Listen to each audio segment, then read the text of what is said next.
for the Testaments. I'm keeping my word. Okay. My next reading, you can ask one question a day. So again, for those who subscribed, please, if you have a question, it's just for entertainment.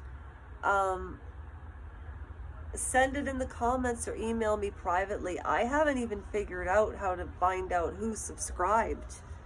Like, I'm honestly still learning, and I'm tired of people, saying that I look like a drunkard. Somebody actually wrote in the comments, I look like a drunkard that smoked a lot of coffee, which is really funny. But at any rate, I kind of laughed. Projection's a powerful thing. You all know my story about my knee and everything, so it takes me a lot to do it, but it's so good for me, and you're all helping me, and I hope you enjoy this. So I'm going to start reading The Handmaid's Tale again. I had to stop reading. We were first talking about in chapter 1 about the aunts, Aunt Videla, Aunt Esther, and I forget the other lady's name. On that note, this little man that I babysit asked me if I had short-term memory problems. I was quite cute. So, Aunt Videla, X, Y, and Z from chapter 1, they were talking about aunts and almost like a regretful tone in the voice. And then they started talking about the children and how even through their trauma, there were good things in their life just like everybody else. So they don't act like victims. And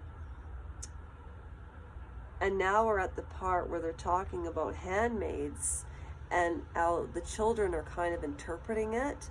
So I'm just going to start at the top of page 10 again. I'll read page 10, 11, 12, 13, and then tomorrow we'll start fresh with chapter 3. You don't need to look at me. Well, what the heck? Who cares? It's only me. Hang on. Okay, so again, there's a swimming pool downstairs. It was raining all day today. I had a couple of health issues to take care of, and where my mother lives up in Dunchurch, the smoke is so bad. The breathing is unbelievable. If you have asthma, difficult. At any rate, all right. So, actually, wait a minute. Okay, so yeah, you know what? I'm going to start reading into chapter 3 because it's not a long chapter. Yeah, you know what, Lasha? Just do it. Sorry, my nose is so itchy. I was going to say butterflies. Okay, ready? The Testaments for Handmaid Tales. I'm just going to start calling you Handmaid Tales fans. I'm one of them. And Steve Kaleri. And there was another girl that used to make such expressive faces on YouTube. And Steve Kaleri does reviews of episodes. And he's had interviews with the cast. He's done so well. So I'm going to read this to the best of my abilities. And I actually read better out loud and retain the information out loud. That's why I like audiobooks and documentaries. I'm more visual. So... And audio, visual audio. I'm not introverted. Okay, page 10. So we were at the point where they said they were talking, it didn't matter about men, whether you had skinny legs or fat legs, and they were talking about, Aunt Estee was the teacher that they liked the best. She was the most lenient one. And then one of them loved to hurt people with the, I think it was Aunt Videla likes to hurt people with her taser and her cow taser or cow prod or whatever that is in the show. It's just so disturbing. I was actually going to read with the Handmaid's Tale behind me, but I already got one strike against me, and there's 90 of us in this tiny little community, and I think it's great. And if you return to watch videos, that's so nice. So I'm going to shut up and do this. So yeah, they were talking about Aunt Vidala would tell us at school while we were doing petite point embroidery. Remember, the girls were not allowed to read. The aunts were allowed to have pens and write, but that's because they were practically nuns, and these girls are being prepared for marriage, and then one of the aunts, it was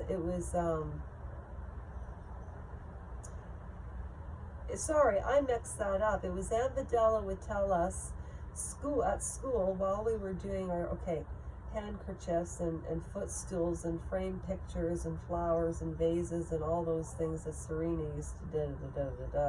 She was preparing for people for her for married life, and then to make the girls feel safer, she just explained to them that all men are not like that. You don't have to be fearsome of all men. But despite Aunt Este's dimples and friendly smile, it was Aunt Vidala's version that prevailed. It turned up in my nightmares, the shattering of the glass house, even the reading and tearing of the trampling of hooves, with pink and white and plum fragments, myself scattered all over the ground. I dreaded the thought of growing older enough for a wedding. I had no faith in the wise choices of the aunts. I feared I would end up married to a goat on fire.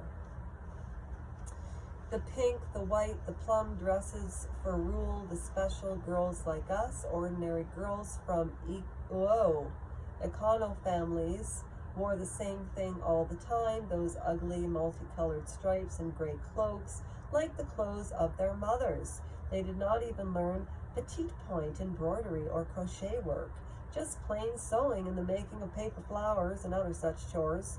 They were not pre-chosen to be married to the very best men, to the sons of Jacob, or the other commanders and their sons. Can you imagine?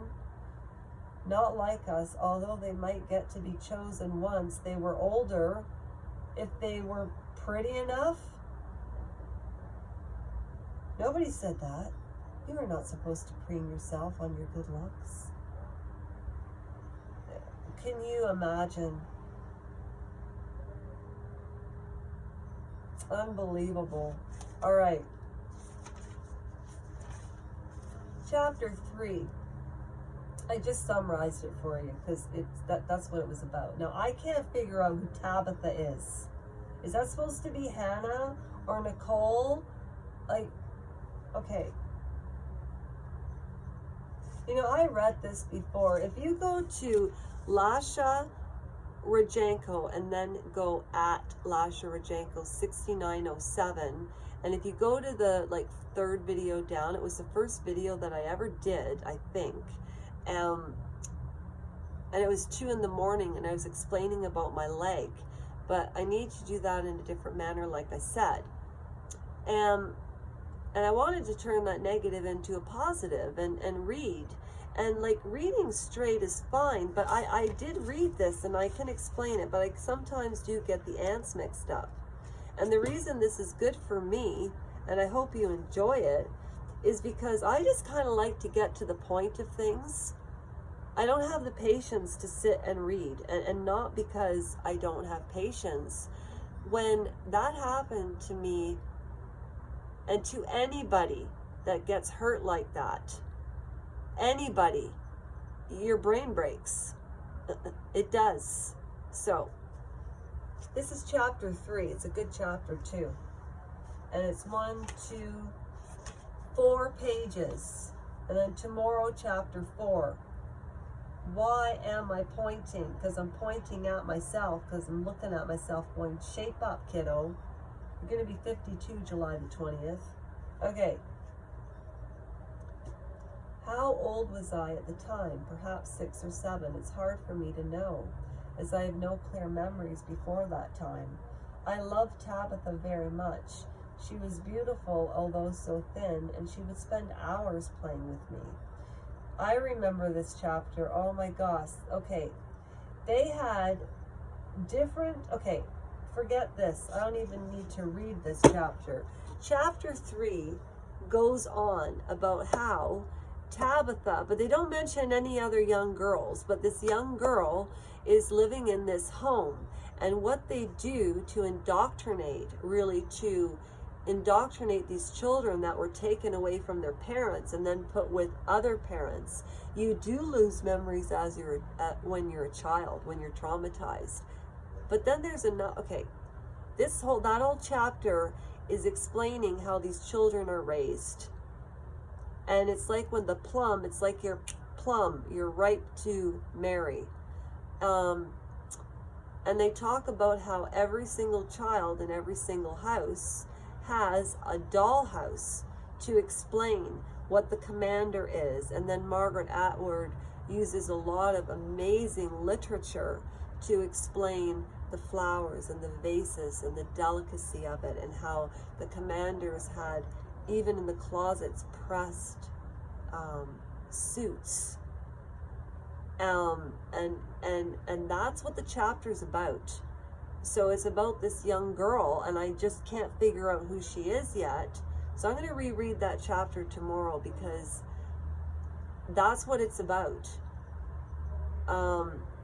Like explaining what that was like for them, and it was confusing for them. They didn't have a lot of memories of their prior mothers, and it's very normal that when children are reunited with their parents after being abandoned to no fault of the parent, the children don't trust. So when you think of the psychology of what these children would have gone through, and remember, Margaret Atwood does not talk about anything in her books that hasn't already happened in history. It's like that scene in Dead Ringers, the new one on Amazon, and Rachel Weisz said, women are fucking extraordinary. The system is diabolical. Men make choices about ruining women and their bodies.